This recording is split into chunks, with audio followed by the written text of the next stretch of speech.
Yeah, I reflect a little bit. I mean, I talked to my friends recently. Yeah. And it's been interesting because I feel like growing up, we never really talked about our feelings or anything like that. Yeah. You know? No, for real. But as of recently, I feel like we've had a lot more like open conversations Yeah, about bro. Yeah. things we've been through, things that we're currently going through. So Yeah. it's been an interesting shift, and I think that just kind of comes with like maturity, like Yeah. getting older. Yeah. You know, because before, if like you talked about your feelings, like oh pussy. Yeah, like, yeah. you know? You're fucking So, faggot. No. yeah, exactly. So it comes with some maturity, but Yeah. I've never done therapy or anything like that. Yeah. Have you? No, I'm currently. Yeah, I went back. Oh, I think in the start of the new year, and yeah, it was kind of like a blur. Like I've been in and out of it, but it's a good journey. When I got out of the military around 2017. Like I had to go to therapy, like just kind of like work through the motions, and then COVID happened, and I didn't really like the experience over FaceTime WebEx kind of thing. So like I kind of walked away from it, but then I really needed it, bro. Like it was one of those things where, I was kind of a lot of the drinking was like anger, a lot of the just wilding out, right? There was a lot of unresolved feelings, and then I tried it for a little bit when stuff didn't work out when I was trying to like leave the place that we work at, and it kind of like hit me in a weird way. A lot of like failure, a lot of like sadness, yeah. like I'm not good enough type of shit, and then and then I chilled off of that for a little bit, and then I went back, and I think that the reason why I went back this year was just because like I don't know about you, but last year I there was a lot of things that I like cut off out of my life, right? Put like a lot of boundaries, and so I just needed. And I've said this on the podcast before, like Van is not my therapist, so like I don't put that weight on her, And she's a great partner that she listens, but she also is not like she makes it clear like I'm not I'm not your therapist, so like go seek help. And I do appreciate that because sometimes in a relationship that kind of like.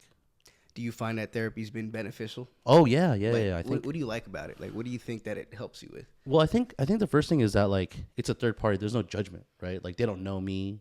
And like whatever I could say. Now, there is some misconceptions. Like, are you a like not false narrator, but like unreliable narrator? Because they don't know anything about you, but you're telling a story, and like you could pay for an hour and lie, right? But that wouldn't be beneficial to anybody. So it's like, yeah, I think that not having the stigma, right, from that person or having history with that person, letting it all out, and then them giving me like I don't want to say clear and consistent feedback, but like more that like thank you, right? They just more receptive to it. I think that's the best part about it. Because I always had like a hot take on therapy. Personally, I've never tried it, so I can't really say too much on it. But I've always felt like every human is like super flawed, right?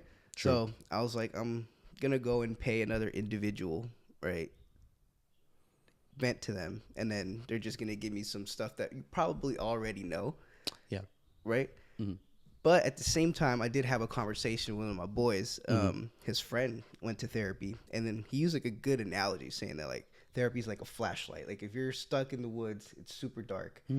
Therapy is kind of like that flashlight that kind of help guides you through it, so you're not completely like lost. Right? You're still in the woods. Yeah, you're still in the woods. You're still in the woods. But like at least now you have some type of visual, some type of path that you know you might be going, right? And when you use that analogy, I was like, okay, makes a little bit more sense. Something that I'd be open to try, but I've never personally had too much experience with it. Personally, I like going to my friends and shooting the shit, but at the same time, to your point, it's like they have like a biased point of view on you sometimes, right? Like that's what they might tell you what you want to hear. Yeah, sometimes. Yeah, and I hope you don't surround your homies are not like yes men, right? They're not. No. And I think that's the most important part is like how much. And again, I'm guilty to it. Like how much was I enabling my friends to do bad stuff, and like what was hurting them. So I think that the one thing that I've learned about therapy is that when you go through therapy, the only thing it doesn't really show me is to how to deal with others, right? Like you see patterns. I witness my own patterns, and then you see patterns in others, and you see, it developing and evolving. Yeah. And so like all you want to do is help them, but also you understand that you can't save everybody, right? So, and there's an amount of suffering that you have to let somebody go through for them to, and I'm a big, believer of like, if they wanted to, they would try to get out of this alcoholism or depression. You know, I mean, I know that's a chemical imbalance, but also like, yeah, the intent matters though. Yeah, absolutely. Right? That sounds kind of crazy because like sometimes, yeah, you really can't get yourself out of these kind of pickles. Yeah, I feel like you need to seek like the proper help though. Like to your point, like certain things are like chemical imbalances, but like there's avenues to help. 100%. 100%. And it's not easy, like especially like if you're dealing with like drug abuse or alcoholism. Those things can be kind of heavy, right? And it's crazy because it starts off like a good time at first with anything, right? When you're doing these things, all up, You're all up, yeah. And then it starts affecting other parts of your life, and then that's when you're like have to take a quick pause and be like, well, shit, where do I want my life to go? Yeah, you know what I mean? And I feel like that's something that like I'm trying to work on. Is like, what direction do I want my life to go? Because I feel like when I was younger, I used to make like those 5-year plans or like year plans where like, I'm gonna be at these spots at this point in time, right? Yeah. And then here I am at 26, like not knowing what the fuck is going on. You know what I mean, dude? Yeah, man. I'm not a mentor at all. Like I feel like I've had great mentors growing up, but also like we had a closing shift together, and you kind of like brought up some crazy stuff. I think I still take this point of like the world has its own plan. Like I don't know if it's written already. I don't know whatever the fuck that means, but like you were saying some stuff, and I was like, yo, I did 8 years in a relationship, and like. Yeah, you talking about finding a wife? No, but you know what I'm saying? Like, like you just don't know, bro. I thought like life was just written in stone for me. And then and then I was supposed to, and it's the same story I've told, going to New York, starting this whole career, being in a relationship. It was all gravy. COVID hits and fucked everything up. No, but also like you're also right. Like I'm 32 and like I don't know what I'm doing. So it's like I just hope that there's some, but when does anyone ground. Ever really know what they're doing? No, absolutely. Right? I feel like we're just some grown ass kids. But I mean, there's purpose, right? Like I think that, I've kind of changed my perspective in like, well, because I didn't have a dad growing up. My dad's in my in and out of my life, but he comes to the store sometimes and all that. Yeah, but, I think I've seen him once or twice. But he's with his own family. You know? But what I want to say is like, I didn't really have that part of my life. So I think that, trying to be just wanting to be a family, like a dad or be a part of a family was like my biggest goal in life was like starting a family, having a house, just all this. And then, I think that being a dad is like the best job I've ever had. And I think that like, there's nothing else that's going to top that. I think that I still have a lot of room to grow and learn.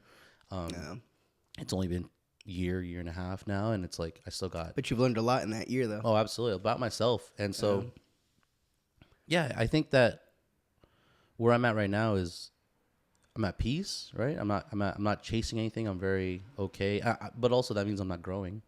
Yeah, right? That means I'm comfortable. So I'm at a weird spot right now too, where it's like I love what I do. I love being a father. I want to be present. Is comfortable bad though? Like, I know there's always that strive to, like, be better, make continual progress, right? But if you're happy where you're at, is that such a bad thing? You know what I mean?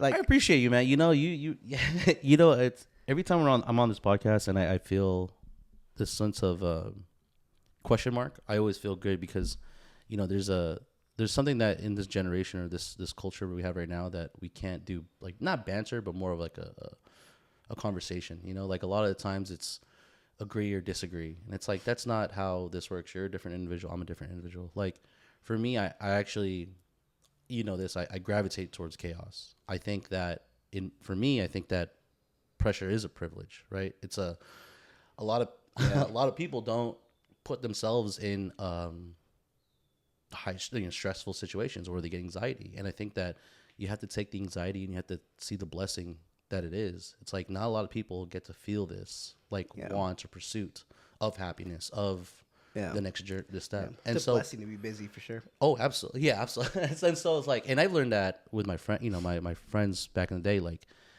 can we go kick it? And it's like, no, I got stuff to do. I'm pushing through it, So, but to answer your question, like, I don't think it's a bad thing. Like, I think I'm in it right now. Like, I'm comfortable. But I also know that I'm not growing as a human being. I also know that I'm not,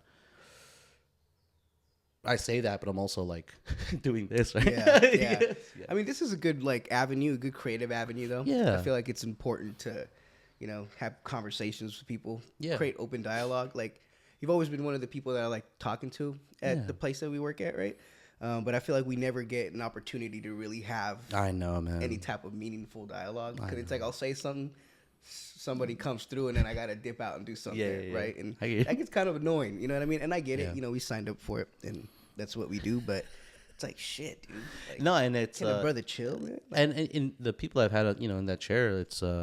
people have said the same thing. It's like, damn, 3 or 4 years, and this is like the first like real conversation. And I'm glad it's actually in this format too, because I don't know. I think that it's people like when they come to the podcast, I'm like, I'm not trying to make content. I think that the conversation gets skewed. It's like, I'm not trying to clip farm. I'm not trying to make money off of this. I really would like a space for us to talk, but also I think that your story is important. So, but yeah, I think that I lost track of that maybe in the past, and I think that now that I'm in this format, this space, I think that I just want to make that very clear. Like, I'm not trying to say the craziest shit, because I used to say crazy shit, and I mean, I don't know if that. Well, I'll give views real quick. Yeah, that'll give you views real quick, but that's not the kind of point, views right? that I want. So, I think that it's interesting, especially about the therapy and especially about pressure. I mean, do you feel like you apply pressure to yourself, or do you feel like it's like more of a routine now? And I feel like recently, no, I'm not gonna lie. I feel like recently I've been on some bullshit for real, and I need to like lock back in, because usually like I had like a very like structured routine throughout my day, right? Like either school, work, gym, and stuff. Yeah. But as of late, it's been kind of like up in the air. Things have been shifting, and certain things in my life have been getting affected because of that. Like, my fitness isn't as good. I had a rough start to the semester this time around. Like, my grades were slipping. Managed to catch up, though, thankfully. But, yeah, man, I just need to, like, lock back in on that. And it's a process, man. What other elements do you feel like you want to imply? Like, a better diet or better, like, walking more, being more social? I don't know. Because, I remember you're one of the guys, out of the group of where we work at. You're a drinker, you know what I'm saying? Yeah. We wild out, we go out. Nothing casual but the way I drink. Yeah, no, and it's not like, we go all out. And so I always appreciate that in our relationship, but also like seeing different versions of you as well. Like, what else would you want to change? Definitely want to be more sober this year around. Definitely want to cut out all that social drinking and stuff. Yeah. Which is kind of tough though, if you really think about it. Like, almost every time you go out, like, it's for a drink, right? Yeah. You know what I mean? At least in like my friend group. No.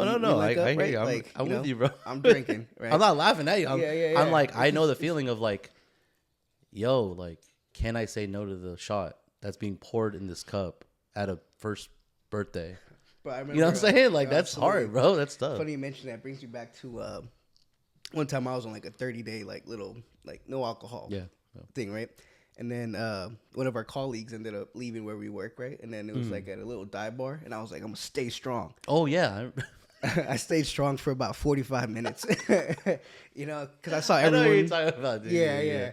That's one of my best stories. Like, you like literally told me and Ben, you're like, I'm sober, and I was like, okay, cool, but I just want to let you know that you're invited. And then you like, I'm sober, and then you're like, throughout the day, no, you're like throughout the day, you're like, hey, so what's the address? Let's go. Like, who's gonna be there? And I was like, you pretty interested if you're not going, bro. Like, bro, I really didn't want to go because I knew if I went, I was gonna drink. But fuck it, I was like, you know what? Opportunities like this. Yeah, man. And I think, in my life, I've always been like that kind of guy to. If you were to ever witness me around my friends and stuff like that, I would be the guy to take the shot with everybody and kind of like say cheers. But then I would be the guy to be like, yo, run it back. Because on the second round, everyone starts getting a little looser. And that's the kind of person I've always been like this, like, let's ramp it up a little bit, And you know me, like, I'm not going to say any names, but, when we get to a certain part of the night and, there's some more activities needing to be had, I don't partake, but also I kind of ramp it up. I'm the instigator. I'm like, yo, so I think that it's a good job to have, to ramp the energy, keep the energy up, kind of keep it going. And I've always respected you for not, partaking in extracurriculars, man. Yeah. Thank you. And that's another reason why I kind of want to, my bad, like sober up a little bit more when I go out and just be in the moment, like sober. It's just, it leads to other shit sometimes. Yeah, I feel that, bro. No, it's sobriety is a tough one, bro. I don't know if I've shared on my other podcasts and all that stuff too, but AA didn't. Yeah, I've been to AA. Nothing too crazy. I wasn't in alcoholism, but like just to be a part of those conversations over WebEx, going to meetings out here in the city, and then understanding that like, and there's levels to it, right? Like alcoholism looks different, addiction looks different. I just felt like I didn't fit that mold, right? Like I didn't like I feel like it didn't apply to me. Now, were the people that were in those groups like down bad type shit? Like and that's the thing is like I didn't see myself there, Like I didn't see people that look like me. And I think that's really hard because what does an alcoholic look like, right? Like, and then you're like applying, and then, but what, I brought it up to my boy John. You met John.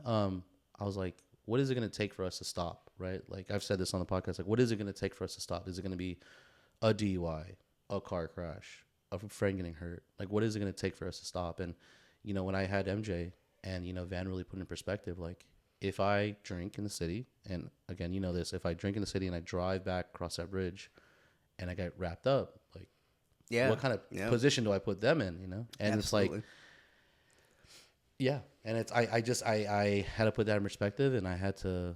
Yeah, it leads to a bunch of risk-taking behaviors for sure. Oh, absolutely. At the end of the night, you're, still a little whatever, but you're like, I got this, man. I'm going to make it home. I drove myself here. I'm going to drive myself back. Yeah. Right? And it's a tough conversation because, like, I do miss it. It's not, and the last time we went out, it was like, just take an Uber back. And I think I told you about that. And like, it was just the worst experience ever. So I just didn't want to do Why that. was it so bad? Oh yeah. You didn't hear about it. Okay. So like we left the bar we closed the bar that night. And then I was drunk. And then, Ben and Shay were like, oh yeah, you should go to Ben's house, whatever. And, I'm gonna have to cut this out, but yeah. I was like, but yeah. Anyways, we took an Uber, and then I was like, I wasn't thinking clearly, but I should have taken an Uber from the bar to the house because I'm closer to in the city. But then I went out of the city, right, to Ben's house, and then it was like 12 o'clock, and then I took an Uber from Ben's, and I was upset. And then my Uber driver took the Bay Bridge, and there was a fucking sideshow. I didn't get home till like 4 o'clock. Oh. You did. I think I did. Yeah, that. I was so upset, and then I had work. At like 9 or something. So you were cooked the next morning. I was just so upset, and I apologize because I mean, like, that's no one's fault except mine, right? But it's like they had great intentions to, and I was like, damn. So, I just wish I didn't get that fucked up, but also I haven't been outside in a while. Yeah. So. Yeah. And back to that point, like every time I go out, it's have a drink or two or whatever, and I feel like I could be doing a drink or two. Yeah. We'll keep it like that. And you don't drink beer. Nah, you're only like straight liquor. Only hard liquor, bro. I just can't enjoy a beer. I never got like how one of my boys is like loves Delos, right? Okay. And I just don't know. That's default. Yeah. I don't know how default. You can like just sit there and enjoy. There's nothing good about that beer, bro. It doesn't taste good. Maybe. But you a sipper, like you beer. liquor, like you brandy, cognac. Oh yeah. See, and then like, so you have an intention. Yeah. Yeah. Okay. See, I take the fast route. Yeah. But it's cleaner too, like from a calorie perspective, right? That's fair. 1 or 2 shots will get you there. But yeah, so I need to lock back in on that. It got kind of bad towards the end of 2025 just because I was going out a lot. And I really feel like it has affected like my fitness. So definitely need to change that up because. What are some goals that you want to get to? I mean, like I don't know if anyone follows Nelson on social media, but like you are very fit, dude. I don't know what the goal is. Well, that's just because throughout the years, like I've built a solid foundation, right? But recently, I've just been lacking on it, right? Oh, okay. So yeah, it's just to get healthier. As I'm getting older, I'm really starting to think about like all these actions. I might not feel them now, but later on, when you get older, you might run into some potential problems. Yeah. Right? So definitely trying to avoid that. That's good. That's good that you're thinking about this in your late 20s, man. Because like I was still wilding out in 27 when I was 27, and so when I really started to, I was still wilding out when I was at Apple. Like I don't know, and then really when I was like 28, 29, when I met Van and like really started to pick stuff up, and then when I hit 30, I was like, yeah. See, I need to find a partner that is like the opposite of me. We've talked about this before. Yeah. So like you can mellow each other out. You know what I'm saying? Yeah, Put man. each other in different positions where you can win. Yeah, it's a great balance. I think that again, nothing is written. They kind of just fell into it, after. Yeah. But yeah, it's interesting, man. Like, what is if you don't mind me asking, what is a dating pool? I mean, if you don't want to share, but what does that look like nowadays on your perspective? It's like is it really as bad as everyone says, like, or is it like a lot of trial and error? I'd say dating's like a lot different now, just because I feel like, at least from my perspective, people have the illusion of like a plethora of choices, right? Especially with like these dating apps or Instagram and stuff like that. I feel like most people are just like a swipe, There's no value to it. Yeah, there's no value to it, right? And everyone is just talking out their ass online, right? Just to AI get to that date, right? You know what I mean? So I don't think like the value in dating is the same as opposed to you meet someone like organically through either like a place of work or at school or something. Like, take your relationship, right? You had some common ground with the person you met, right? You saw each other frequently. You built like some sort of value with each other there, right? As opposed to meeting someone online and then going on a date. You're like, fuck this person. Like, I'm gonna ghost them now. Type of thing, right? Well, there's no I brought this up again. There's no third place. Like a lot. Back in the day, before social media, there was work, home, and then the bar or the tennis courts or badminton. Like there is a third place where you guys can have like similar interests, and then everyone would just kind of be more of a community. Do you have any? Do you feel like you have a third place, or do you want to have a third place moving forward? I don't feel like I have the time for a third place right now. That's like the difficult part about it. Because usually with like throughout my weekdays, like I'm out from 9 to like 9. Like 12 hours. God damn, right? okay. So like from school, then I got work right after. Right. Then, I have to do some homework or hit the gym, right? Yeah. So by the time that I'm done with my day, I don't really feel like doing anything for one. That's fair. Like, there's always that saying that if you wanted to, you would, right? If you want to make time, you would. Yeah. But it's like, I don't know. I've been single for a while, so I feel like I'm just so used to my own routine that sometimes I don't want to compromise my time just to hang out with someone. You know what I mean? Yeah. And I feel like that's a fault right there, because I feel like how you can't complain about not having something if you don't put in the time to like get that. You know what I mean? So obviously I know there's like a flaw there, but yeah, I'm just so used to my routine, man. Would you say that you're like very aware or ultra aware of your surroundings or like how you act as an individual? I would say that I have pretty good self-awareness. Sometimes I'll willingly ignore certain things, right? But yeah, that's fair. I'm aware, definitely. And that's crazy. Would you say that you're self-aware? Oh yeah, absolutely. Yeah? I'm ultra aware. I'm the guy at the at my therapist, and I will say a problem, and then I'll be like, well, I know that I shouldn't, and I know why, and I know, and it's like sometimes I'm talking to my therapist, and he's not saying anything because he already knows that I've been working through the steps, and he's like, well, you're aware of what's going on with you. I wonder how some people could be like extremely aloof. And like, yeah, I mean that's low-key, that's kind of a blessing sometimes, though, because then like you don't overthink, like being just oblivious to everything, certain things. Yeah. There's there's a beauty in ignorance.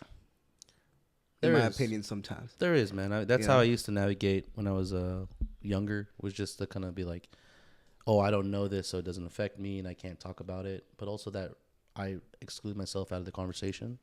So yeah, there's a beauty to it, and I think that.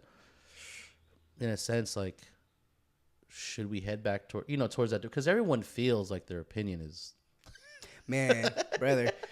Like everyone feels like my opinion matters. It's like, yeah, I think as a society, brother, we've become like pretty hyper aware. Oh, that's what I'm saying. Like I'm hyper aware of like Yeah. I get you. And it's just like, I don't know, man, especially like on social media, right? It can be a very toxic thing to open sometimes, especially, you know, with like world events going on. It doesn't seem like you can escape certain things. Like, in the way I think about it, right? It's not to, what do you call it, downplay anything going on, but it's like, I'm just a man. Like, I can't fix any of this stuff, right? And me posting something on a story isn't going to change anything, right? It's like, oh, stop whatever is going on. It's like, oh, why didn't the world think of that? It's like, you know, like, so like, that's kind of how I feel about it. I feel like I'm the only person to share this story. Yeah. And I don't know. I feel like no, it's something heavy on everyone's heart, man. I mean, like, you know, I think that, you know, and there's a certain amount, and if we're talking about certain categories, but there's a certain amount of patriotism that I have for this country, and I love, and I'm not gonna get into politics, but you're absolutely right. Like, you know, me standing here as a veteran, and, you know, not enjoying, but like understanding what you know, the privileges that I've had, and seeing where we're at right now, it makes me very sad. Like, I'm very sad, but also like I understand that my opinion doesn't matter. Like, you have to really compartmentalize like what you can control, and what you can control is what's in front of you. And yeah, I mean, but also like, yeah, if some shit were to go down, then, you know, you have to really understand that, like, yo, this is you have to take some sort of action, right? Because that's the only way things, like why are laws in place? And you probably know this, right? It's like laws are in place for justice. It's not for anything else except justice. And it's like, right now we have a lot of unjust things that are happening, and like, you see that, and then you're supposed to, and you already know this. This is me being ultra aware, by the way. This is me being ultra aware. This is like, you're supposed to elect or vote in the right person that represents you, and it's like, have we done that? And there's just so many factors. And so, not to get in a tangent, but what I'm saying is that, like, I feel like I've done my part. If they were to call action and have like a fucking draft, you know, I'm older, obviously. I don't think I could. Yeah, I think I just barely escaped. Yeah, but you know what I'm saying? Like, you just, yeah. Even the thought is just so heavy on somebody, and it's like, what can I do? What should I say? And it's like, I don't know. I think you're focusing on the wrong thing. You know, like. Yeah. I mean, I get that. I feel like throughout time, though, there's always been pivotal moments or pivotal. We're in it right now. Yeah, and this is what we're going through, and our children are gonna have the exact same thing, just different conflicts, right? I think conflict is unavoidable. Yeah, and that's why history is so important, bro. Like, this is we've seen this before in multiple, you know, in different styles and different, you know, conversations. But yeah, history it does repeat itself, and, you know, like, and you know, I saw a video on like Instagram, and I was like, you know, the world didn't just become violent. It has always been violent, not on a religious standpoint, but it's like, it's always been violent. Now, what do you do in those violent moments, right? That's what really defines you. When they call on you, like, what are you as an individual, what do you do? Yeah. I think that, you know, and this is crazy, but I've always thought about, like, what is it going to make me to call to action? I think the call to action would be, you know, if, not being political, but like, I think there would have to be a sense of rising up if, for example, our democracy is, you know, foretaken by the current administration. You know, it's like, then me as a veteran, right? We fought for democracy. We fight for this, you know, country, and to have our current administration believe that there should be a third term, or there shouldn't be an election for, you know, of him.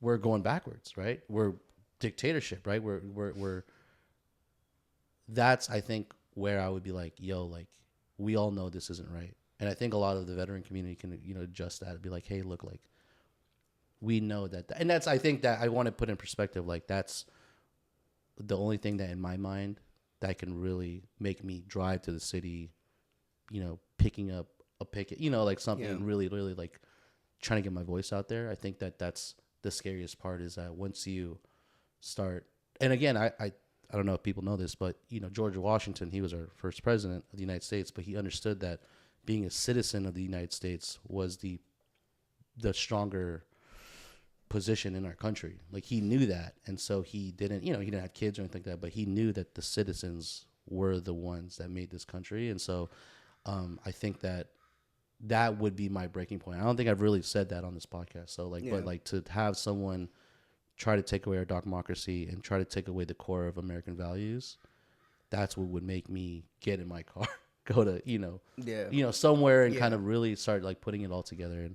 And, but I've identified that trigger. I don't know about you. Like, I don't know what would make you want to really be out there in the streets and really like start helping out, That's a good question. Personally, some shit would have to go down that's in like my backyard personally. Yeah. And that might be like a bad thing to say by today's standards, right? But like the way I think about it is I try not to stress too much about things that I can't control necessarily. Like obviously I have my opinions on things going on. And, I'd share that if asked, but like ultimately, like I'm just some dude, right? That works at where we work at, right? Yeah. Sell technology for a living type thing, right? Yeah. What can I really do about what's going on, right? I think sometimes people focus too much on the macro, right?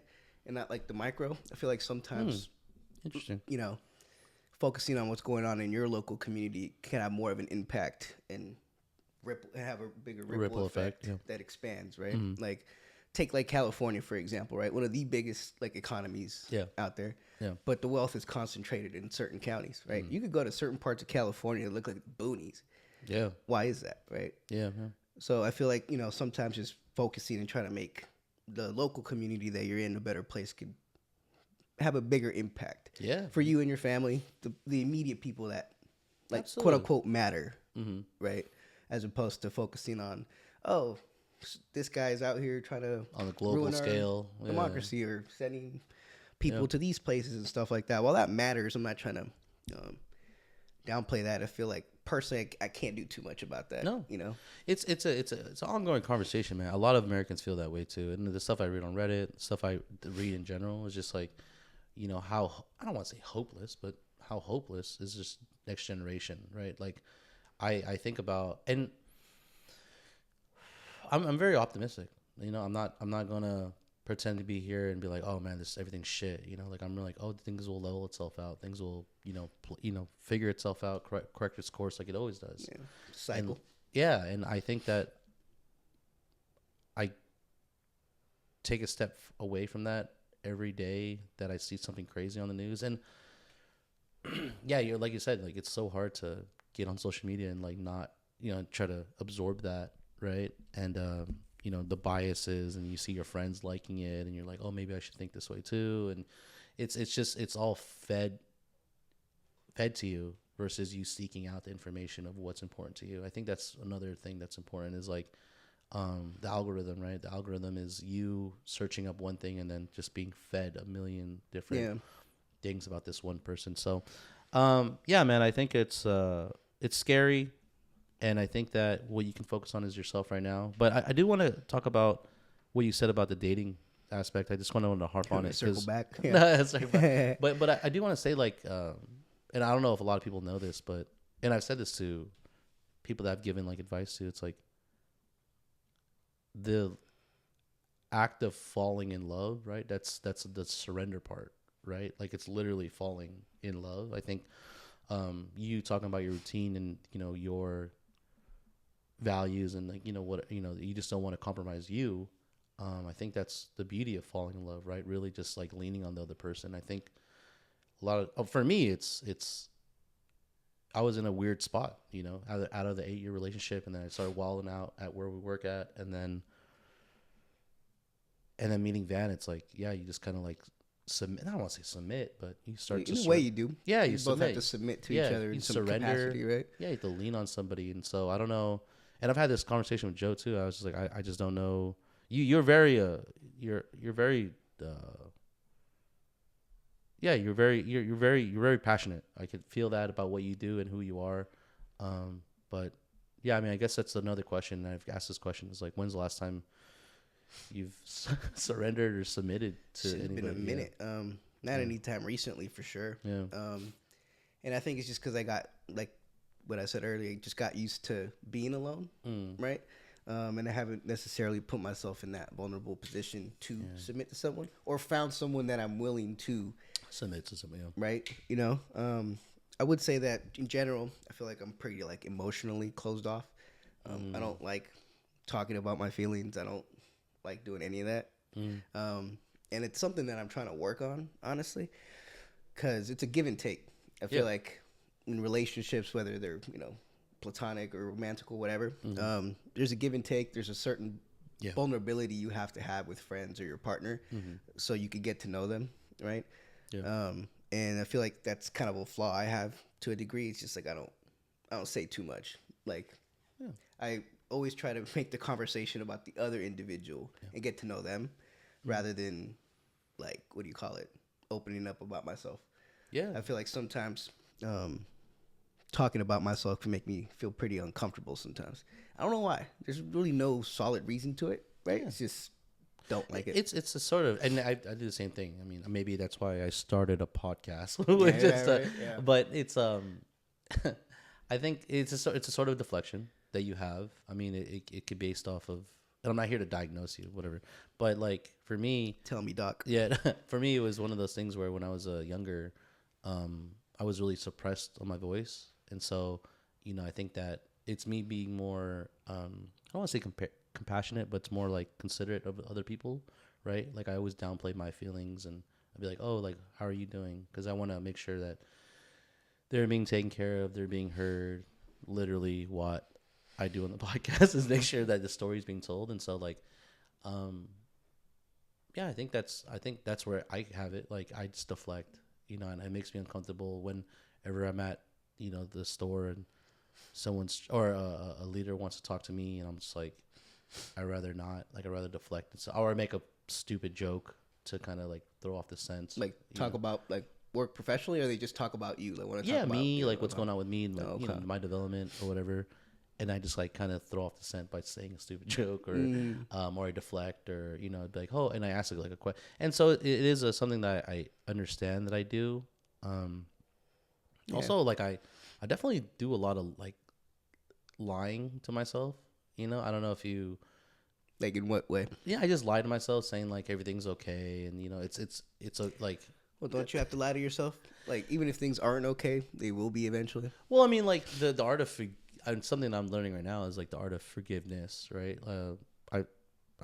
You probably heard this on the podcast. Like I'm very tapped in with my faith from the last year, and I definitely want to start understanding how to forgive myself and be nicer to myself. I always lie to myself like, oh, this is fine, but I'm also being treated like shit.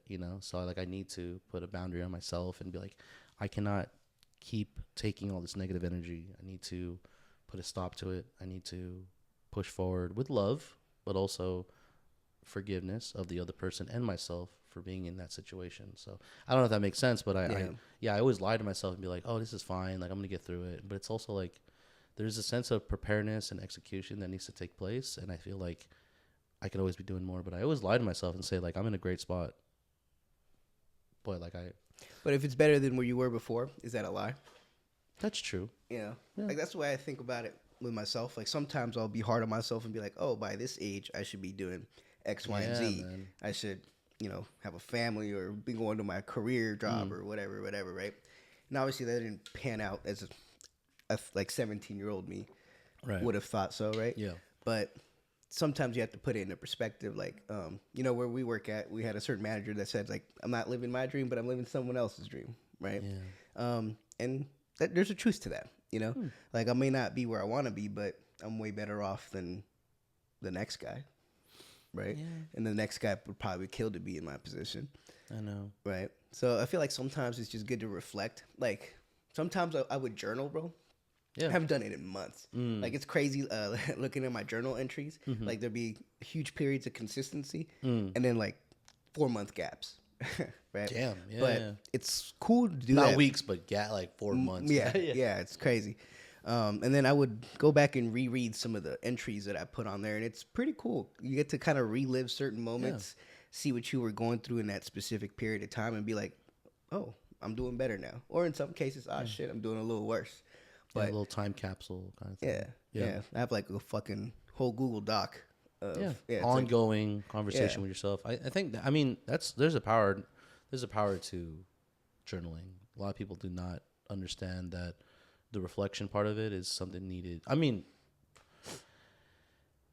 pictures, videos, writing it down, the moments, the thoughts. Like that's like I don't want to say I harp on it, but it's like a reflection of like who I used to be, what trials I had to go through to get here. Yeah. It makes the journey a little bit, or it makes the outcome a little bit more sweeter. It makes it. You know, something that I kind of respect that you do is like record a lot or take a lot of pictures. Like sometimes, like, you know, you sent me certain YouTube videos of like when you were in the military and stuff like that. I wish I did that more growing up because there's a beauty in looking back in those memories, regardless of the, you know, headspace or time that you were going through. Yeah. It's like, I wish I did that more with my friends because we don't really take a lot of pictures or videos and stuff like that. And that's something that I've been trying to do a little bit more. Every time we link up, like, you know, take more videos and pictures so we could like look back on it later because you don't get those moments twice. Absolutely. You know, and I think it's something that I definitely want to do a little bit more. I've always wanted to make content too, which is kind of why I respect you putting yourself out there. I feel like having these conversations, recording them, and then putting them out there for, you know, the people that you send them to or the people that will see this, and facing potential like judgment or having different opinions and stuff like that. I think it's pretty respectable in my opinion, and that's the reason why I feel like I haven't started making any content, because I'm like, damn, like what is so and so gonna think about this or whatever, like were people gonna view me differently if I say the wrong thing at a certain moment of time, whatever, right? Yeah, I think thank you, by the way. Yeah, thank you. I appreciate that. I think that, you know, the art of trying, right, just trying and putting yourself out there, I think that that's been skewed over the years. It's like this generation has been like, oh, yo, like you're trying to get this girl, you're trying to be famous, you're trying to be relevant, and it's like, yeah, when did trying become a bad thing? You know, so I don't know, but yeah, I think for me, it's always been when I was younger, I had like to kind of like button it up. I had a blue camera, and it was like a little digital camera, and I like recorded and took photos of all my friends when I was a junior in high school, and, you know, posted on Tumblr, and, you know, I've always been this guy to, you know, and anyone who knows me, I have a past. I'm not running away from it. I'm not going to apologize for my past, but I said some crazy stuff on the internet, bro. Like, who hasn't? When the beginning of Twitter it was and a Tumblr, different time, bro. Yeah, so like time. That's not. I'm not gonna apologize for that. And I don't. And I think that's the beauty of it. It's just like, remember Twitter in like 2013? Yeah, 2013, where you can just say anything on there. Yeah, but I think in the last year or two, where it really changed and started like pushing out more stuff was. Obviously the last podcast that I was on, but also, yeah, I'm not seeking validation from anybody else anymore. Like, I'm not really thinking about how they're feeling. I'm not in charge of anyone else's feelings, right? Like, you are an adult, so you could figure that out. But yeah, I think that I just kind of took away that element of, oh, what are they going to think or how they're going to react? And I feel like if I'm just my authentic self, right, I'm not. And especially with this podcast, you know, I don't edit anything out except stuff that we agree on. But like, if I'm being my most authentic self and I mean I have the right intentions, like, I don't know, man. I mean, I'm not trying to be anyone else except myself, you know, except me. And yeah, maybe that's a brand that's already, you know, my foundation. But I think that, like, for you, yeah, I would love to see more stories of you. I would love to see more conversation, you know, more posts about you. I mean, I don't know if you post a lot. I used to have a short stint back in the day on my other Instagram that I deleted. It was like 2019-ish, 2020. When I was pretty young. I used to upload a lot. Like, it was always generally like fitness related, but kind of like vlogging too. Like, I would like post stories, chop it up there. Well, when I first met you would always post your gym stuff. Yeah, I thought that was like, I didn't even know you were into calisthenics until I saw you doing crazy stuff on the like the whatever, the TRX. Yeah, the TRX. Yeah. And so I always thought that was your kind of thing. But yeah, you it was. Yeah. I used to post a lot of content around that, and it was cool because I worked at a gym at the time too. Right. So like, it was a cool little community that I built like at the gym and then outside of it, which I guess is what inspired me to kind of like upload content like that. But I don't know. Since I've gotten older, like I just kind of lost that part of me. Part of it because I've gotten a lot busier too, so I don't necessarily have the time. And two is just like the whole judgment thing that I said earlier. It's like, damn, like Well, there's no one holding you back. I mean, but like myself. Yeah, I mean, there's like for me, if like one, I'll share. I used to post my daughter. I made her own Instagram. I used to post her all the time, and I think that was a little bit too much. I think that especially with my journey being a father, I think that I was making decisions for her, taking her away from experiences. I think I've said this on the podcast, but it's a crazy thing to think about where people have access to your life or your family's life. So I just wanted to be more intentional with the stuff I post out there. Like right now, I stopped posting. Like it was like the 12 months, right? So her first birthday, and then I'm gonna do one more post when she turns 2. You know what I'm saying? Like, but it's I don't know. Do you trust like a lot of your followers? Because like I feel like some people have like a thing against posting their small children on social media, right? I think that's where it came from. Like I think that's where I was like, oh well, maybe I'm posting my daughter too much. Like I feel like then I started getting influenced by that because everyone like posts to have a baby, but then they put like a sticker, and I don't know, and I felt like I was doing something wrong. Like I feel like I think that's why I stopped. And that's kind of something I never said either, but that's why I stopped posting on hers. And I mean, a lot of times too, I'm very intentional with what I put out there. Obviously, it's authentic, but it's also I want to make sure that like nothing is too out of reach, right? Like we're not like when I used to vlog, I deleted all that stuff on my account with my wife because I felt like it was just so invasive, like I don't know the point though. Yeah, I get, and that's I guess where I'm at right now. Right now, like everything's cleaned up. My whole social media is cleaned up. It's just like I'm trying to figure out where I lie. Like I want to make like me and Van are like thinking about making like food content, like just making like a Saturday meal. Keeps us inside. We don't spend money. The art of being the three of us and making food. Like we're gonna make enchiladas tonight. Like a vlog style thing, or like those TikToks where you just post fast. Up like fast, 45-second. It's a nice meal at the end, but it's also like you can but there's also like funny clips of us laughing and making stupid decisions and stuff. But the stuff like that where it's like it's not too invasive in our life. It's fast, easy, but it's also you get a little glimpse. Yeah, and I think that's like the perfect balance. You never try to monetize any of this? I remember Joey kind of mentioned it when you had him on. Like maybe not the podcast like aspect of it, but like any other content that you make, you wouldn't try to monetize it. I think if you can. I think that's the love of the game, but it's like no. I love making content. If someone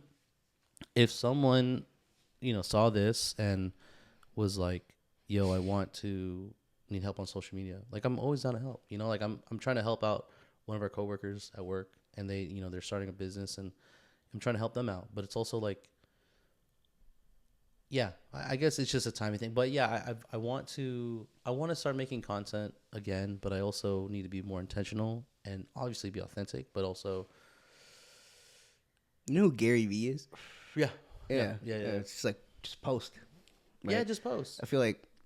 This goes for me too when I think about making content. It's like everyone wants to put out like a polished version of whatever it is that you do. But there's a certain like beauty in the rawness and the choppiness of just putting stuff out there, right? Like for example, like I'm into a lot of gym content as well. And a lot of people that blow up, all they do is just like vlog their way to the gym in their fucking car. And people dig that shit. Right, and it's like a raw ass form of them. I told that to Christian. I was like, bro, like you know what I mean? Run, just vlog yourself in the act of going to run. Yeah, like just do that. I don't know. Because like I'd be overthinking the content aspect, but it's true. Like I could just vlog my way to the gym, maybe vlog while I'm there. Though I'm not gonna lie, there's just I'm kind of iffy about recording inside gyms. Yeah, that's true. Yeah, it gets a little bit skewed, but I mean, I told like one thing that Christian like asked me the other day was like, "Oh, how do I what's the best like tactic to like record?" Like he told me, he was like, "Oh, when I record, do I like go left to right. And I was like, no, actually, people like to see static shots and just live in the moment. So if you're at the beach, they don't want to see the whole beach. They just want to see what you're looking at, maybe the sunset. And maybe, I mean, you've seen my stories. Like, that's really what I focus on, is just like moments in time. Yeah. And I think that what you're saying is correct, you know, with Gary Vee too. It's like, we've limited our photography, our videos to Instagram. Like, there's way more value in a post, and then we're going to value it for only see value in the likes that we get. Like, that's not how any creativity works. Like, you post it just because you love it. And, you know, like all the stuff that I post, the stuff I post on my family, I think that I love it. I love it so much that I'm going to post it, but also like I remove all the likes. And we're coming from a generation where like likes dictated your popularity, and it's like, that's not how the world works. And a photo of my family is more valuable on my wall versus Instagram, you know? So yeah. And with the whole like thing, I feel like sometimes you downplay the amount of likes. Like, imagine you get like, I don't know, 15 likes on a post, right? That's still 15 people. Oh yeah, dude. Appreciating what you want. I mean, yeah, I realize certain things might get more likes because, you know, the algorithm works in funny ways sometimes. Niches and so I get you. Yeah, but it's still a good amount of people liking your stuff, and I feel like you should focus on that niche crowd because it gets bigger. You know what I mean? Absolutely. And that's another thing too, is like, when I was posting my daughter a lot on her page, like there was a lot of momentum in that community, but I also felt like I was like, man, I don't know. There's so much things. Like, there's a part of this conversation, and we're kind of going off the topic, but there's a part of the conversation where it's like, how much do I decide for my daughter? You know, like, you always talk about like, oh, I wish my parents set me up for success, right? And it's like, yeah, but then like also there's a beauty into the journey of pushing out your credit score. There's a beauty in make her an authorized user on your credit card. Yeah, you know, there's a beauty in like figuring it out, you know. And people they want just the fast way. And you know, if you were to, yeah, I don't know, man. It's all a formula, and it's like, I realized with my daughter, it's like I was removing my daughter away from experiences that, you know, could build them for the better, right? Because I mean, that's the whole thing about this life, is just chasing experiences, chasing moments, chasing time, right? And yeah, I really felt like I was protecting my daughter because I was scared, or maybe I saw intentions, you know. So I don't know if that makes any sense, but that's how I felt. Like with the Instagram, I was like, it's not me, right? Obviously, they know that my daughter is not on Instagram posting. Yeah. So I don't know. It was just weird. So I kind of stopped, and I have conflicting ideas. I'm sorry. I don't know why I'm bringing all that up. Yeah. I get it. Yeah. But for me, I think that you should definitely start posting. I think that would be really valuable. I think that I would love to see it, but also, you know, you do have to get over this judgment of yourself, right? Because it's not anyone else. I mean, I'm pretty sure your homies are gonna give you some shit, but that's like also meaning like they're watching it, because that's the same thing. Like when people watch the other podcasts, I would ask for feedback and be like, oh, like, how'd you like it? And there was like, it was a tough listen, because, you know, you're saying crazy shit, and then I would kind of take that in, and I would be like, people cap on you for like saying crazy shit. Yeah, absolutely. I mean, I mean, again, it was just more clip farming and this and that, but it's like, then I would feel a certain way, and then it would dictate how I moved on to the next one. And so, like, I don't know. I'm not. First of all, I'm trying to be more authentic, and second of all, I'm trying to just not take. I'm not trying to have someone else determine how I feel about myself. Do you think people are like a lot more sensitive nowadays? Absolutely.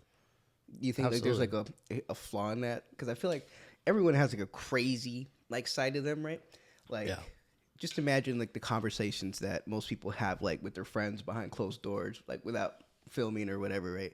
I'm sure you and me have that conversation, and I'm sure if you were to like clip some of those things, anyone would have some type of dirt. Anyone would get capped on for what they say behind like closed doors, right? Mm-hmm. So I don't understand like why people would judge someone saying some, depending on what you're saying, right? Yeah. For saying some stupid shit here and there. You were just vulnerable enough to upload it. Yeah. You know what I mean? I think Yeah, I mean, there's no right answer to that, but I think that like, I think where it starts is just judging other people.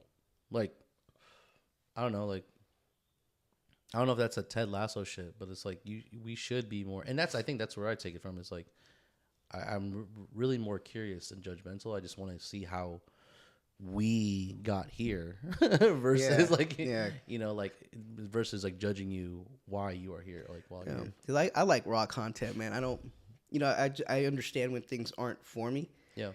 But I wouldn't necessarily knock it. Yeah. Right. Like, I don't know, for example, like the Nelk Boys, you know who they are? Yeah, podcasters. Yeah, they're like podcasters now, but they used to do like pranks and stuff like that. They used to post hella like wild shit. The Sunday guys, right? Full send. Yeah. Like I like stupid content like that. I realize that it's not like for everybody, and some people are like, "Oh, I would never do that," or la la la. But it's like, don't watch it. Right. You know? Yeah, you always have a choice. Yeah. You always have a choice. But yeah, back to like the whole people being sensitive. I wonder when we got here. Well, we overcorrected, right? I think that I talked to you about that when we were closing up shop. It was like, there was a hyper awareness, hyper individualism, like individualism that we live in right now. Like, there was one thing that when I was growing up, and then I wanted a family at a very young age because I didn't have that sense of family. Like my friends were my family, right? You get to choose your family.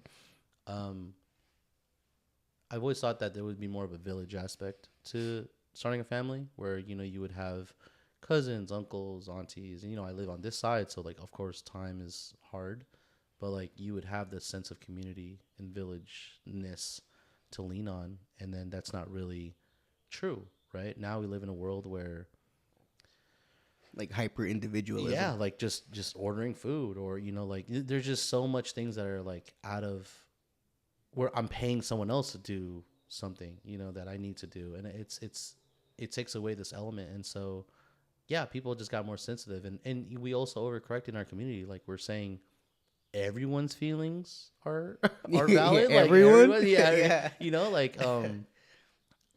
And I think that's the toughest part is like hearing that, and I'm also I'm not a threat. I guess maybe I'm a threat to it too. It's like, I'm applying this and I'm putting it to YouTube. People are listening and really changing their perspective. And it's like, yeah, maybe I shouldn't take that. Maybe I shouldn't. So I'm adding to it, but I think where we got sensitive, we just overcorrected. We said like, yeah, your feelings, your voice needs to be heard. Yeah. Yeah. And again, I'm doing it right now, but it's also like, I feel like part of it too is like nowadays, with social media and technology, like anyone could find niches where they're just like always validated and never challenged. Right. As opposed to back then where like those things still existed, but you always had some type of dose of reality. Like you always got checked. Right. Yeah. And I don't think that necessarily happens too much, because like if I wanted to find a niche online that thought exactly the way I did, I could find it, and I could never like leave that and get challenged elsewhere. Right. Yeah. So when someone does challenge my opinion, right, now I'm attacked. Now I feel offended. Right. As opposed to taking it in the sense where like, hey, you know what? There might be some middle ground here. There might be some truth into what they're saying, right? And I feel like that's kind of like how we overcorrected, especially after COVID. I think people dove into the digital world a lot heavier. Yeah. Obviously not by choice, right? But I think that once you spend that much time doing certain things, like your behavior shifts. Like it only takes like 21 days to build a habit, right? Now do that like for 2 years. Yeah. Right? No, it's absolutely right. I mean, like that. I'm at fault to it. During COVID, I was vlogging a lot more. Yeah, that shit was kind of lit at the beginning, though, huh? Yeah, yeah, man. And then things, started leveling itself out. And then that was the normal. I think shit's about to die. Yeah, the iPad. That was the one thing that I kind of didn't realize was that the iPad wasn't charged before doing this. But yeah, no, I think that you're absolutely right. I think it's a scary conversation because soft times create soft men, right? And the hard time, it's kind of this whole vicious cycle. And when there's this whole idea that people just are not gonna the call to action is just so important to me. Like you never really see someone's true values or person until they're called upon, right? Or put in a corner. And so, yeah, man, I think a lot of people, again, like have not been challenged or not been, been uncomfortable. And I think that's where we kind of like circle back to like applying pressure, right? Like, I shared with you as well. I'm doing jujitsu, and I feel like that's been like a very big part of like where I'm at right now, right? Because I mean, like 5, 6 o'clock in the morning, and you're driving to the gym, and you put a gi on, and you're about to get rolled on by people. You better get fucked. Yeah, up. By like brown belts and purple belts and blue belts, and it's like, and you're getting smashed. And every day when I get back in the car, I call Van, and I'm like, this sucks. I get beat up every fucking I get beat up every day. I hate it here. But guess what I'm gonna do? I'm gonna go back tomorrow. Yeah. I didn't go to. I mean, I didn't go today. But how many times do you? I try to go. So it's Monday through Thursday. But but I didn't like do anything today. That's what I meant. Like I didn't apply a pressure. Like, I think that's the one thing. Again, I don't know how we got here, but like you have to keep challenging yourself. You got to keep challenging yourself. You got to keep being uncomfortable. I think that's what we lost. It's just like we lost that. Yeah, not trying, right? I think everyone's just so nervous about. Yeah, just being not enough. And I think that's there's something about that. It's like, why not write that script? Why not tell that joke? Why not? People are just so scared. I mean, again, cancel culture, this and that. And it's like, I don't know, man. We just got too scared. I mean, like for me, like all I wanted to say, I'm just going to say this on the podcast. I think a big part of what I want to come back is like cigarettes and then saying the crazy shit I used to say. But also they're words. They're not action. Yeah. You know what I'm saying? Yeah. Like I remember when I was growing up, it was like action meant more than words. And it's like, yeah. Yeah. Like I get you, man. Because, growing up, the type of shit me and my friends would say, and still do, but obviously now you got to read the room a little more. Yeah. But like, it was just for the shits and giggles, brother. There was no like ill intent in what we were saying. Like, like, I don't know. We would just say dumb shit about each other, right? Things that probably most people wouldn't say anymore. It's not PC, yeah. And then I didn't care. Like, you could cap on me for being like Latino. It created thick skin. Yeah, exactly. Yeah. I had like Asian friends growing up, Latino friends growing up. We were just capping each other for like, the stereotypes that each culture has, right? But I never meant it in like a bad way. When you and me and Ben get together and we're like, we say some crazy shit, like we have to like cover ourselves up. And I mean, that might be the place we work at, but also like, there's a sense of like commonality. Like we know that we're just joking and it's funny to fucking say out loud, Yeah. And I don't know. Yeah. It's like South Park. Yeah. I mean, I just wish that, I wish that it was okay to say the R word again and like smart smoking cigarettes and just, I don't want to say the N word, but like, just like, but it's just like, and I'll put a button on it. It's like, the more you give these words power, I don't know. This is my opinion. I know I'm going to get some shit for it, but it's like we've given. Yeah. I'm not advocating for any specific word, by the way. But I'm saying like, it's just, it's crazy to give so much power to words. Yeah. And it's like, so crazy, bro. Obviously you would only joke around with people that you have that trust with, right? You know what I'm saying? Yeah. Just to clarify that. You're not going to go up to some random dude and, you know what I'm saying? Get your ass beat, But, There's some fighting words for sure. Yeah. But, like if you're with your friends, your boys, your family, whoever you feel comfortable with, like I don't necessarily think that anything's out of line. Yeah. You know what I mean? That's just comedy as well, too. I mean, they're just like, you have to understand that there's like some things you just don't talk about. There's like unspoken rule kind of thing. But you just don't. Yeah, there's no ill intent, like you said. And I think that's like the biggest thing. Like as long as there's no ill intent, just about anything is But game. people are soft now, bro. Oh, absolutely. Like sometimes I have to find myself like double thinking what I'm gonna say. Yeah. Right. Especially like especially at the place that we work at. Sometimes I feel like with certain customers that we deal with or whatever, you just have to be pretty careful. But You know, a lot of code switching at our job, bro. Yeah, absolutely. And I didn't have experience in code switching at a job like that before the place that we work at, right? Because, you know, working at a gym is just completely different. Yeah. Like, especially at the time that I was working there, like it was a lot of like gym bros, right? Yeah, and obviously you build some type of community with them, and but then also you just shoot the shit with them in your environment too. Yeah, I mean, like look at the spot you're at. I mean, like again, I mean, I'm 32, and how many times can I say I'm a product of my environment? But it was really true. Like when I was growing up, like saying the things I say and the way I said it and how I said it, that was normal. But then and also when I was in the military, it's a fucking diverse, it's a melting pot of people. So then like nothing was off, off being bad. And I was Chinese and Mexican for my like 4 or 5 years in the military. Like they didn't know what a Filipino was. They didn't know. So it's like, but I didn't let that destroy me. Like it was just, it is what it is. And so when I got to where we work at and I started understanding, I really started, doubling down and kind of like, just kind of minusing words out of my vocabulary. And then there's some glimpses where it's like it comes out.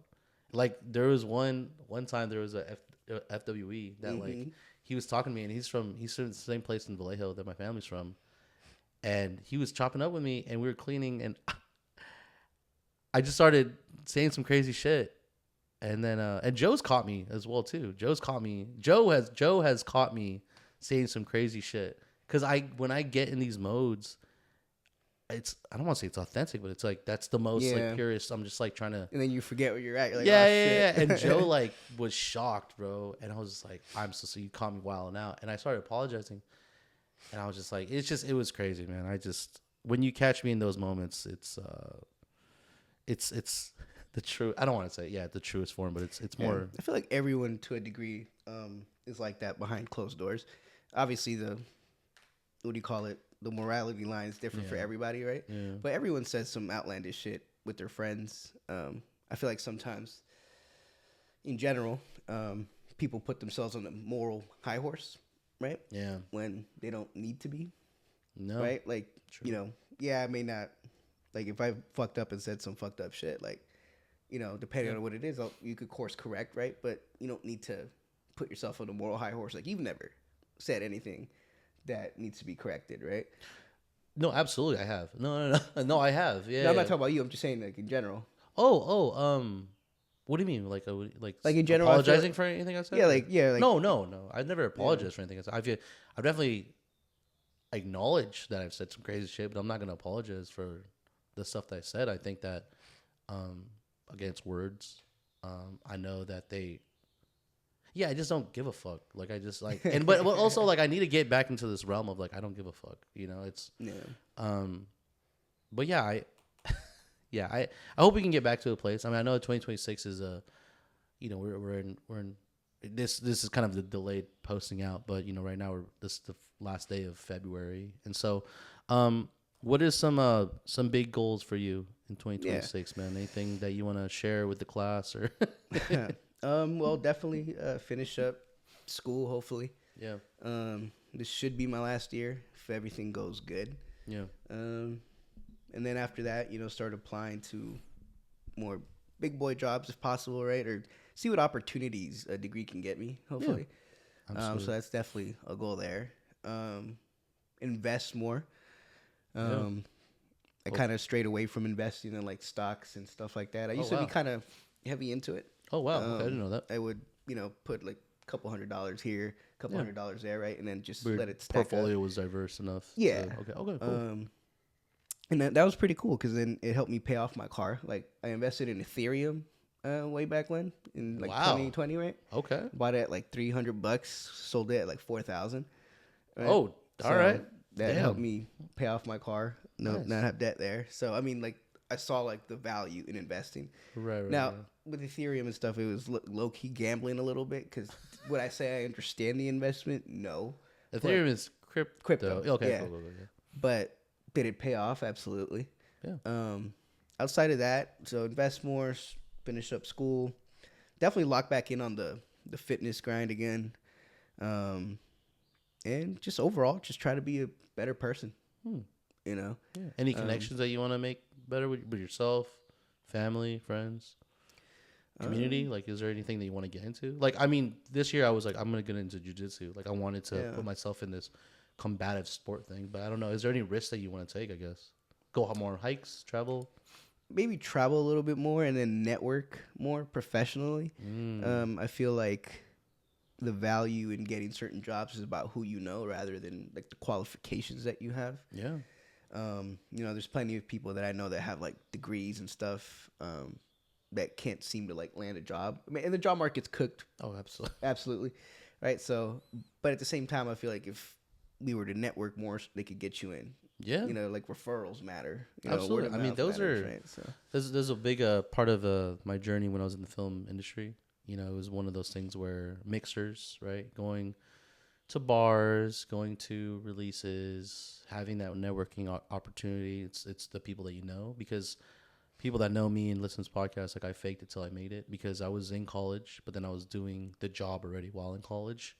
And the people that you know, you apply yourself, you work through the ladder.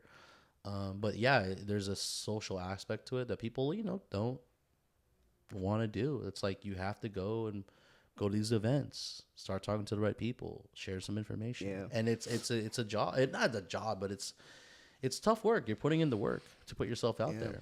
And it's tough, man, because like, you know, for example, at San Francisco State, there's like plenty of like programs and job fairs and stuff that they open up to students. But the tough part is like I feel like I can't participate in them sometimes because like I'll have class and then I have like work right after, right?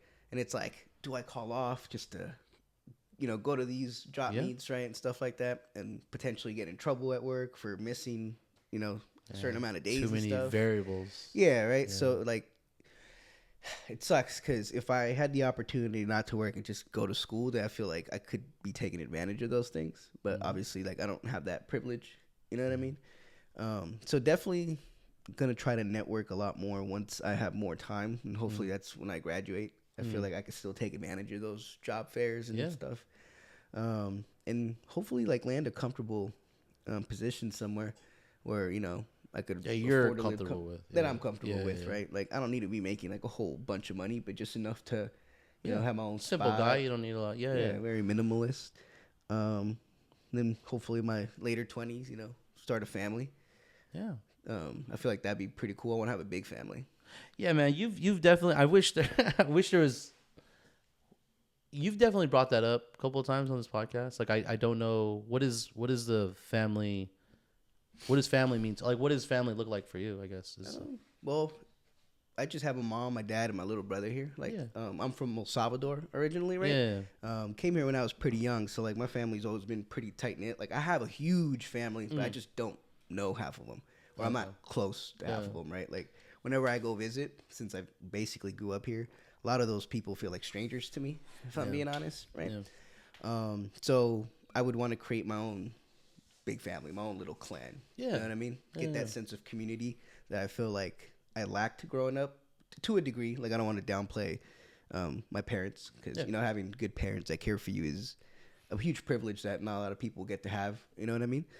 So I'm thankful for them. But, you know, I don't have the stereotypical, like, big Latino family that throws those big-ass parties that, you know, Latinos are known for. Like, I never You're had Filipino that. in my eyes, bro. I don't know if you know that. Yeah, shout out my boy John. Yeah. But, yeah, that's kind of what I want to do is just kind of build my own little family, you know, be a good dad. Yeah, I feel like, you know, it's one of the more rewarding things that you can do. Like, I looked up to my dad for that. He's always been there for me, provided for me. And you take that, I took that for granted growing up until you start to, you know, see people from like different walks of life and how they've lived and how they've grown up. And then you start to understand like, oh, okay, like, you know, I didn't have it bad at all, you know? And I kind of want to repeat that and be there for my future family. Absolutely. You know, absolutely. I think being present, right? I think love is the bare minimum you have to do for your family. Like, just be there and love. I feel like, yeah, the family aspect to it is like, yeah, it's so important to me, man. That's all I really worked towards. It was like, the military didn't work out in my favor. The film industry didn't work out. But then, like, you know, I have a great 9 to 5, and you know, I have a great, a family, and you know, I'm a father, and it's like, yeah, you know, I'm at, you know, again, it circles back to this whole comfortableness and all that. But yeah, you brought this up. You brought the family question or the the topic a couple of times. I just wanted to know what that looks like. You kind of like, is that where your it's kind of goal where I want to build like a solid version of myself so I can be ready to do that. Well, quote unquote ready, right? Because so you're trying to like find the perfect moment or something. You know, I wouldn't there's say no perfect that. moment. Yeah. I was gonna say that. Like, I wouldn't say the perfect moment, but you know, a moment that I feel feels right. You know what I mean? Or at least build a version of myself that can provide what I, you know, I don't know how I'm trying to word this.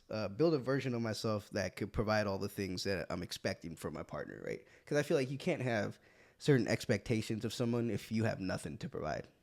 Yeah, you know, true. You got to have something you bring to the table. Absolutely. Right? So then you could be in a position to kind of expect or demand something from another person, right? To a degree, obviously. Yeah. I mean, there's no, and again, there's no right or wrong. I think that, you know, for me, yeah, I mean, I was living in an in-law. You know, Van moved in, and we were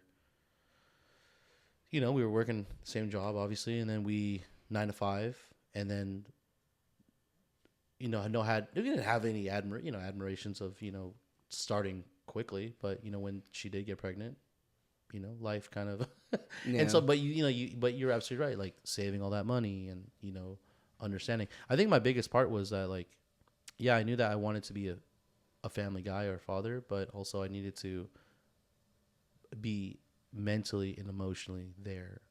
And I think that was my biggest challenge, was like, yeah, you could change the environment, you could move out of the city, and, you know, you could have all this shit, but also, like, are you, you know, mentally there? And I think that the journey is definitely important, because, you know, you say that you don't do therapy. I don't know what your your tools are to get to a place where, hey, I think I'm a good father, or, you know, I think that I could handle X, Y, and Z. I'm still learning myself. So I definitely think that that's one thing that's overlooked, is like, yeah, the things could happen, but like, are you mentally ready for it? You know, because people can be in the greatest positions financially, but they can be a shitty fucking. I definitely need to be more emotionally available. So no, I'm not calling you out on that. I'm just saying, like, those are the steps, right? Those are, like, you know, you think about physically, emotionally, mentally. No, you're right. That was just me calling myself out. Like, you definitely need to be in the right headspace to, you know,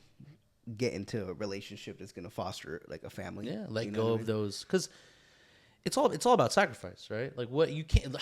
Two versions of yourself can't exist. Like, you know that. Like, you can't be partying on the weekends and still maintain a loving, healthy relationship, right? I mean, of course, with all communication, but it's like something has to be sacrificed. Something's got to give. Yeah, something's got to give. And so, like, a lot of people are not ready for that. And so when I'm not saying I got rid of everything right when MJ was born, but, like, for example, a big thing that Van and I do is, like, we take vacations and trips, right? And I know that sounds fucking crazy, but that was something that we had to give up.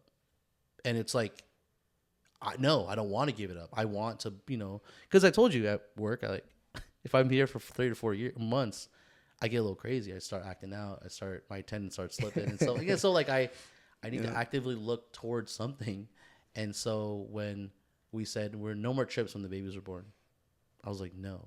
And that's like, financially, I'm not in the right, you know, and then, like, you just can't do that anymore. You can't be going to Europe, Korea. You can't be going to Japan with the kids. You can't be going, you know. So it's like, I know it sucks to be like, for people to hear this, but it's like, I'm not saying it limits it, but it's like, so, like, I was used to that lifestyle where, you know, money was cool, and you just gotta sacrifice.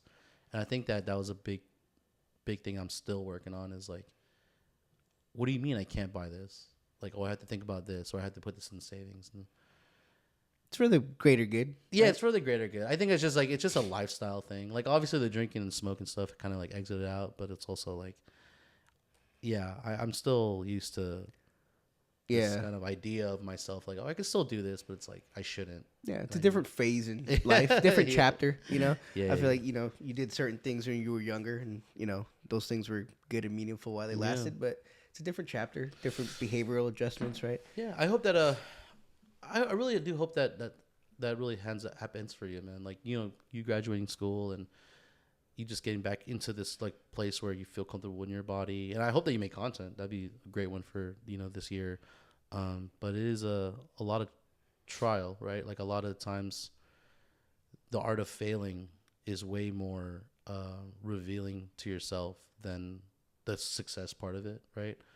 Because you know how it is. It's just you're always raising the bar, so you got to fail a bunch of times. One thing that I've been struggling with right now, and I brought it to my therapist, is like, I don't deserve this life, and it's like, I don't deserve this life. Like, what did I have to sacrifice? What did I have to let go to get this life? Right? And when you reflect on that, I don't deserve this life. I think that's, first of all, that's fucking morbid, right? Because that means that, like, I don't deserve anything. But also, like, I got to give myself grace. I put in the work, But when you get to this point, and again, maybe you're looking at your 5-year plan here, but it's like, you had a savings account to buy the house. You had the savings account to get the car. You had the savings account to, blah, blah, blah. And it's like, now you're like, okay, where do you go now, right? And so that's where I'm at right now, is like, yeah, being a good father is good. I'm still experiencing stuff, but you got to really find some purpose. And so I think that's what, like, tapping in with my faith, understanding that I got to lean on him, going back to jiu-jitsu, understand, and then doing this podcast, you got to find some purpose. So, hopefully that you're looking into, what the 5 years, next 5 years looks like for you. And,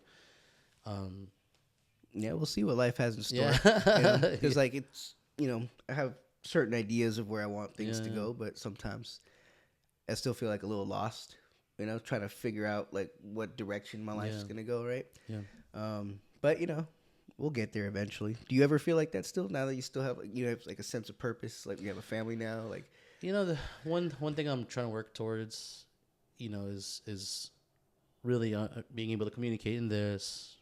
I want to get confirmed finally. I think after 32 years, I actually want to take that step and be confirmed. I think it's one thing to pray at night, but then also to go to church, but then also to like actually go through the steps of being like supported, in my community.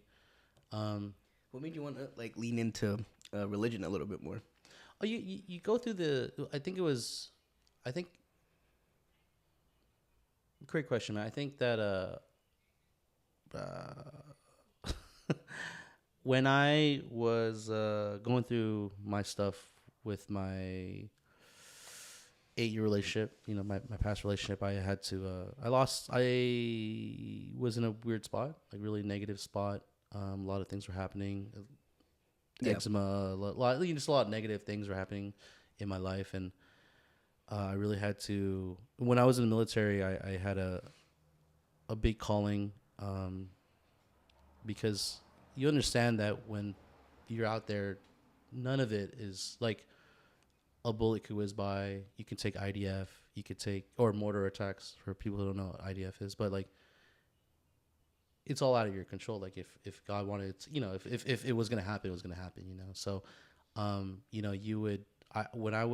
before I would go on patrol, I would always do a prayer, because in my mind was racing a million times, and just a million bad things were happening in my mind. So I would pray to God that none of it happened. And, when I got out of the military, I kind of stopped praying and I stopped asking, because it was more of a transactional thing with my faith, right? Like, please don't let this happen to my friend, or please don't let this happen to me.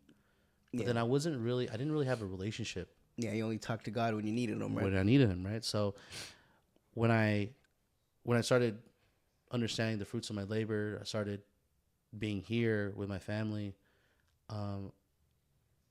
When I was in that dark space and moment in time, during COVID, during when I broke up with my 8-year relationship, I looked to him, and I just looked for strength. I looked for guidance, and then he didn't he gave me opportunities to show strength and show guidance. And, and so I think that's, like one thing that I'm working towards right now is like when someone pisses me off or when something stupid happens at work or, my outside life, my reaction is different, right? I'm not trying to be reactive, right?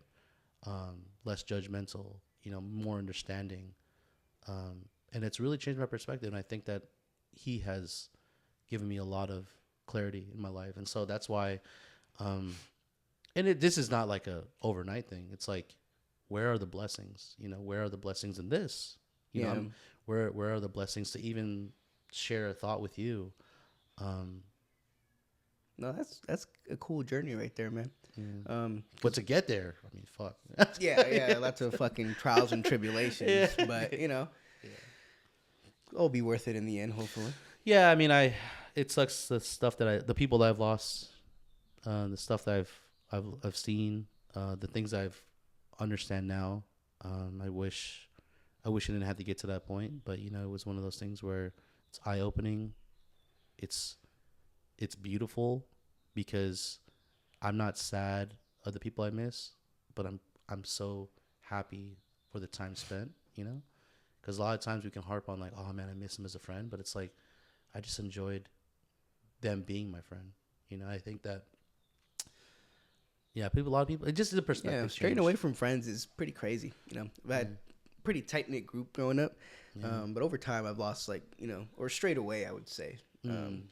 From certain people, and it kind of sucks because it'd always be like a friend in my eyes. Thankfully, I've never had beef with anyone to the point where like I could say, "Oh, I hate this person." But life takes you different places. Yeah. And, really thinking back, I appreciated certain moments I had with individuals, and it sucks that they're not as present in my life now. But you gotta appreciate it for what it is. Yeah, and that's why it's so beautiful to reflect and document everything. And you gotta yeah, man, you got to do that more. Like, be that friend to be like, yo, if we go out to dinner, like, take a group photo, because it's important, bro. Like, I think that you yourself, you need that. Yeah. And you're gonna thank yourself years down the line, because I think myself, I'm like, thank God I took photos of us fucking doing shotguns in the kitchen, Yeah. Like, and it's I look back and I'm like, wow, I'm not in those photos, but I remember the feeling, I remember the moment. I think that's important. So, I think this is an ongoing conversation, man. I hope that you do come back for this podcast. Yeah, absolutely. We spent some time together, and I know that after 3 or 4 years of knowing you, I think this is the most like we've ever talked in a good space. Yeah, absolutely. It was a good conversation. I had a good time. Yeah. I know we went on some tangents. Yeah. But it was a nice conversation. Yeah, and again, I'm glad, and you give a good energy too as well. I know that this is not your first podcast, and you've definitely understand the rhythm to it as well. So I do appreciate that. I do hope that you do come back for the next one. I hope that in a maybe in another world I can have my own space. I can have more mics, get more people in here, and kind of open up the conversation up, because I do see myself, not seminars, but I do see myself in a place where I can lead a conversation and kind of, open it up, more to mental health and men's mental health and the journey. Because I feel like it's just not explored a lot. And I feel like every time that I have like this log line, like, oh, what are you talking about on your podcast? And it's like always like very confusing, but it's not confusing because you understand the point. It's just like, how did Nelson become to be? What's important to Nelson? What story? How did we get here? What's the pain and the trauma that we got, here? And I